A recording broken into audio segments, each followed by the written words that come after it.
A verdade é que aos poucos as pessoas estão aprendendo.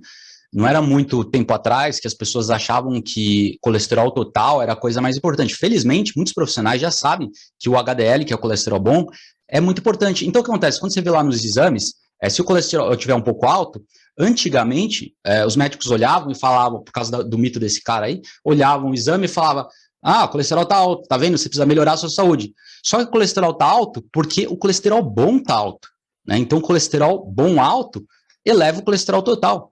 Daí, assim, um monte de recomendação inútil estavam sendo feitas para as pessoas com base nesse desentendimento. Mas, felizmente, todo mundo sabe disso agora, os profissionais de saúde sabem. Mas não são todos ainda que sabem que o perfil do LDL, do colesterol LDL, é tão importante quanto. Então, essa é uma coisa que, aos poucos, os profissionais bons já sabem. Não tenho dúvida, todos os profissionais bons já sabem. Mas, aos poucos, isso vai substituindo os profissionais antigos lá das faculdades, e alguns professores estão mais atualizados, outros professores não estão. Então, essa é uma coisa que a gente tem que saber ter senso crítico e abstrair, né? Você está assistindo às aulas, você tem que tirar nota, você tem que fazer com... entende como o professor ensinou. Eu fiz a faculdade também, eu sei qual é o pensamento de alguns professores. Então, eu não estava querendo escrever a verdade na prova, eu estava querendo escrever o que o professor acha que é a verdade. Verdade, doutor.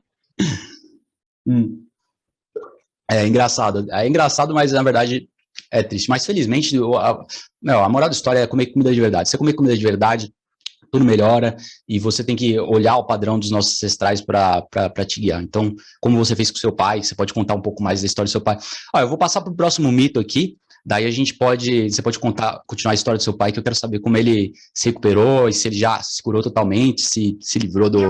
Minha mãe. Meu pai era a base, né? A base do tratamento com a minha mãe. Ele foi ali a pessoa que tomou conta dela, que estava ali todo dia se dedicando para que ela tivesse uma dieta apropriada para aquela situação. Aquele preparo que ele estava proporcionando ali para o organismo dela, na hora que ela fosse receber a quimioterapia. E, graças a Deus, os efeitos colaterais foram mínimos, assim. Eu acompanhei de perto, ia para lá quando era dia de sessão de quimioterapia, eu estava com ela voltava para casa, eu estava lá ao lado e a gente podia acompanhar aí todo esse processo. E, graças a Deus, hoje ela está bem, ela está recuperada, ela está curada. Desculpa por ter falado do seu pai, eu sabia que era mãe, mas eu lembro que seu pai emagreceu também, que você passou a dieta dele, por isso que eu troquei. Ele também faz caminhada, ele também procura se cuidar. Legal. Tá indo no mesmo ritmo, na mesma dieta. E agora está dando umas escorregadas ou tá tranquilo? Não, tá tranquilo, caminhando sempre, vitamina D, fazendo a caminhada dele de manhã, sempre, sem interromper. Maravilha, é muito bom ver esse tipo de história, gente, porque realmente como se fosse um wake-up call, né? É um sinal de alerta, meio que um Siman call. Infelizmente, para muita gente, é tarde demais, né? Muita gente está tarde demais, mas... Né? Nosso comportamento reflete na nossa saúde. Nós temos o poder da decisão. Se eu decido que eu quero uma alimentação saudável, eu vou ter uma vida saudável, eu vou ter saúde. Então, o comportamento, ele reflete muito na nossa vida. Exato. No final, todo mundo vai morrer, gente, mas você não quer morrer antes da hora, porque, infelizmente, o câncer pega muita gente nova, assim, não tão nova assim, o percentual de pessoas que pega mais entre os 50 e os 70 anos de idade, mais acima dos 55, mas vem crescendo bastante. As estimativas são que o câncer vai corresponder a 50% das mortes, porque atualmente mata um terço das pessoas. Doença cardíaca mata mais um terço das pessoas. Então, você vê que às vezes é tarde demais e, infelizmente, o câncer pega a gente mais nova, doença cardíaca pega mais gente acima dos 70. Mas por isso é sempre importante você cuidar da sua vida para não ter que passar por isso, né? A gente sabe que a expectativa de vida, a média... Fala. Atividade física. Estudos mostram, né, que a atividade física, inclusive na época, no período de tratamento, é muito, muito importante. Perfeito. Você sabe que tem as estatísticas de seguros de saúde nos Estados Unidos que revelam as estatísticas da mortalidade das pessoas que fazem e que não fazem exercício, né? Tem inclusive empresas de seguros lá que dão desconto para as pessoas que fazem atividade física. Você acredita nisso, Mônica? Eles dão desconto. É uma coisa que a gente está esperando chegar no Brasil. Eu não sei se existe, provavelmente não existe. Mas a gente sabe que as pessoas vão morrer menos se fizerem atividade física. Então, assim, quem faz atividade física tem 50% menos doenças cardíacas do que quem não faz. Quem faz atividade física tem 20% menos câncer do que quem não faz. Agora, é justo você pagar a mesma coisa que uma pessoa obesa e sedentária, sendo que você é magro, cuida da saúde? Bom, não é exatamente justo, né? Tá socializando tudo, mas infelizmente socializar fica mais caro para aqueles que são saudáveis e mais barato para aqueles que são que estão gastando mais, que estão abusando mais do sistema de saúde. Então, espero que isso chegue aqui no Brasil em algum momento, isso aí vai ser revolucionário, que realmente você vai pagar o seguro o que você né, proporcional ao seu estado de saúde, né? Isso dá um incentivo para você ser saudável, né? Exato, doutor Caio. Mas é muito bom ver essa melhora aí deles e estou torcendo por eles, espero que eles continuem nessa trajetória aí. Eu sei que depois de um tempo todo mundo dá uma escorregada, mas fica lá dando uma pressionada neles aí para eles ficarem firmes e fortes. Esse é o meu maior objetivo, né? Ser uma nutricionista que cuida de verdade, uma nutricionista que possa olhar no olho, não olhar no olho, né? Olhar dentro do olho do paciente, ter um tratamento, assim, um acompanhamento humanizado para que o paciente se sinta acolhido, inclusive minha família, né? Tá entrando todo mundo junto aí nessa nova trajetória, nesse divisor de águas, nessa virada de chave. Show de bola, maravilha. Esse é o caminho. Você sabe que você falou de tratamento humanizado. Eu lembrei que nos Estados Unidos, né, como as coisas estão ficando cada vez mais mecânicas, impessoais, você vê médicos tratando pacientes em 10 minutos, 15 minutos.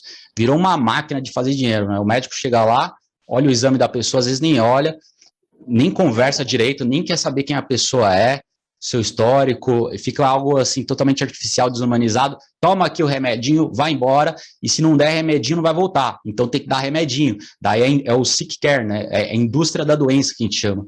Então o médico cria essa dependência. Não estou criticando a medicina de jeito nenhum, né? Os médicos salvam vidas, mas infelizmente tem muita gente acomodada nesse ramo que está fazendo dinheiro com remedinho. Então se não der remedinho não volta, né? Se você não for, mesmo para psiquiatras, né? Você vê aí a crise de abuso de antidepressivos aí, Prozac, os caramba, né? Tem tudo que é tipo de remédio que a pessoa fica viciada no remédio por conta, enfim, de escolhas ruins que não foram só delas, né? Inclusive dos médicos. Então, é importante você ter esse tratamento humano com os médicos, é algo a ser preservado, e no mundo da nutrição isso aí é o que predomina. Não dá, se você é um nutricionista, você não vai consultar alguém por 15 minutos, não tem como, você tem que falar, não, pelo menos, a primeira consulta saber ouvir, isso. Deixar o paciente se sentir acolhido, né? Uhum. E aí, ali dá um norte para que ele possa seguir e cuidar, né? Lembrar, e salientar sempre a alimentação, a atividade física, casam perfeitamente no equilíbrio aí da saúde, no equilíbrio da microbiota, está tudo unido ali em prol da saúde. Exato, muito importante. Você falou das microbiotas, esse assunto para outro podcast sobre fibras. Inclusive, já que a gente falou da cetogênica, a cetogênica é incrível, o jejum é incrível para restaurar a microbiota, porque o jejum, ele restaura as células intestinais. Muita coisa interessante acontece com o jejum, quem acompanha sabe, mas vamos falar isso no próximo capítulo. Vamos continuar aqui os mitos. Aqui tem o mito número 4. Consumir muita proteína é ruim para os rins e para os ossos. Infelizmente, esse é outro mito que foi propagado. Não sei como surgiu, né? Às vezes a mídia só relata o que alguma pessoa falou, e essas coisas pegam fogo, né? Mito pega fogo, começa assim, estoura de uma vez, e depois fica difícil de retornar. E são tantos mitos que eu não sei nem por onde começar. Esses 10 aí são eu digamos que os principais no meio da nutrição, né? Não é só no meio da nutrição, é no meio da medicina também. Então, a proteína, ela não causa problemas renais, só em paciente renal. Só em paciente, todos os nefrologistas sabem que paciente renal todos os médicos bons deveriam saber, paciente renal não pode comer muita proteína por um tempo, até melhorar a situação. Depois pode voltar a comer normal, né? O que causou o problema, em primeiro lugar, né? Qual foi a causa fundamental, a causa subjacente do problema? Foi justamente os alimentos processados. Foi a pressão alta, foi a obesidade. Então, na verdade, não tem nada a ver com a proteína, porque os estudos com a proteína mostram que o quê? A proteína, ela reduz o peso, né? Aumenta a saciedade, e que quando você come proteína, mesmo que você coma alimentos processados, a proteína te deixa saciado, você meio que não quer comer mais. Se você comer um churrasco, um churrasco é demais um pouco, mas se você comer uma carne no almoço, um bom filé de umas 200, 250 gramas, você só quer comer lá depois das 6 da tarde. você fica 4, 5 horas sem comer, você tá satisfeito. Agora vai comer um pouquinho de arroz e feijão, vai, digamos, uma dieta vegetariana. Passou 2 horas, você já está com fome de novo. Então, no final, tudo se resume à condição metabólica da pessoa, a dieta saudável que vai fazer o rim funcionar bem. E se você não tiver pressão alta, se você não for pré-diabético, o seu rim vai ficar bem, né? Salvo em casos de pedra de rim, que pode ter acúmulo de cristais aí no rim, enfim, pode ser decorrência de outras coisas. Algumas pessoas magras têm pedras nos rins, cálculo biliar, essas coisas que, enfim, é decorrente de outros nutrientes, outras coisas ruins da dieta. Mas, realmente, os ossos também, esse é outro mito, que os médicos, eles examinam a creatinina. Se você é um atleta, por exemplo, se você é um atleta, você come muita proteína, digamos que você é um fisiculturista, você come 200 gramas de proteína por dia. Daí você vai fazer o seu exame lá, a creatinina está alta. A creatinina está alta. Se o nutricionista ou médico é inexperiente, ele vai olhar a creatinina alta e falar, nossa, você está com problema, você está doente. Mas não, porque creatinina alta reflete o excesso de músculo. Então, quando você tem bastante músculo, você tem creatinina alta. Então, na verdade, então, para você medir, né, a condição do rim, né, além de ultrassom e tudo, você tem que fazer o exame de C-cistina. Então, o exame C-cistina é um exame mais preciso para atletas. Agora, se você for uma pessoa magrinha, não tiver músculo, fizer pouco exercício, tiver com a creatinina alta, dá indicação de alguma coisa. Mas pode ter certeza que não tem nada a ver com a proteína. Na verdade, né, o ser humano, ele evoluiu comendo bastante proteína, ele evoluiu numa dieta um tanto alta em proteína, ele evoluiu fazendo jejum intermitente, então não era o tempo todo alto em proteína, mas grande parte do tempo, né, isso a outra prova, tem várias, né, tipo, eu poderia ficar falando aí sobre as evidências arqueológicas do consumo proteico do ser humano, as evidências estruturais, fisiológicas, você vê aí o estômago do ser humano é 1000 vezes mais ácido que o estômago do chimpanzé, justamente essa acidez é para digerir alimentos ricos em proteínas, então essa acidez 1000 vezes maior que os chimpanzés já mostra que o ser humano é onívoro ou facultativamente carnívoro, porque até o chimpanzé ele é onívoro, o chimpanzé ele come aí 20% das calorias, dependendo da estação 20 ou 10% das calorias na forma de animais, porque ele come inseto, ele come roedor, ele come outros macacos de outras espécies pequenas, então ele come tudo que ele vê para ver, que ele não consegue planejar, não tem o cérebro, então ele vai lá, ele arranca o que ele vê na frente,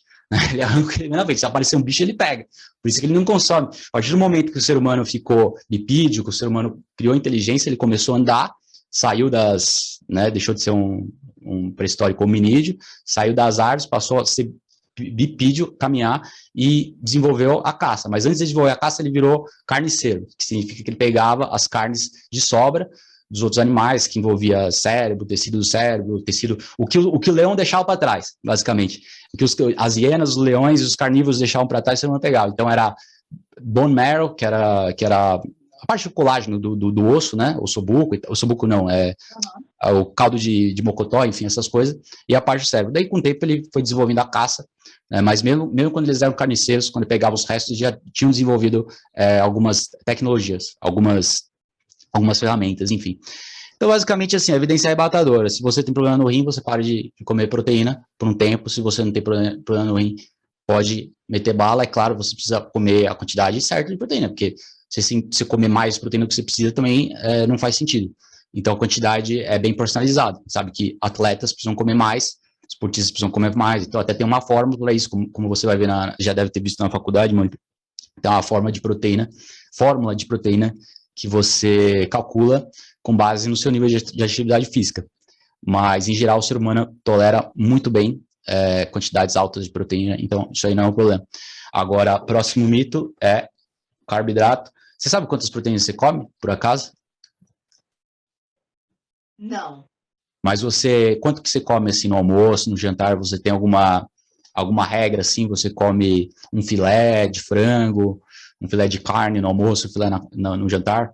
Você já está comendo o café da manhã rico em proteína já também, ou tá continuando um pãozinho ainda no café da manhã? No café da manhã. No café da manhã eu insiro proteína e no almoço também. Leguminosas, filé de peixe, filé de frango. É uma dieta bem equilibrada, bem balanceada. Legal, maravilha. Carboidratos, muito poucos carboidratos. Bom, que bom que você já está indo nessa direção, que realmente vai ficar mais fácil, né? Senão a gente meio que fica, come um pouco de tudo e fica mais fácil mais difícil de se controlar.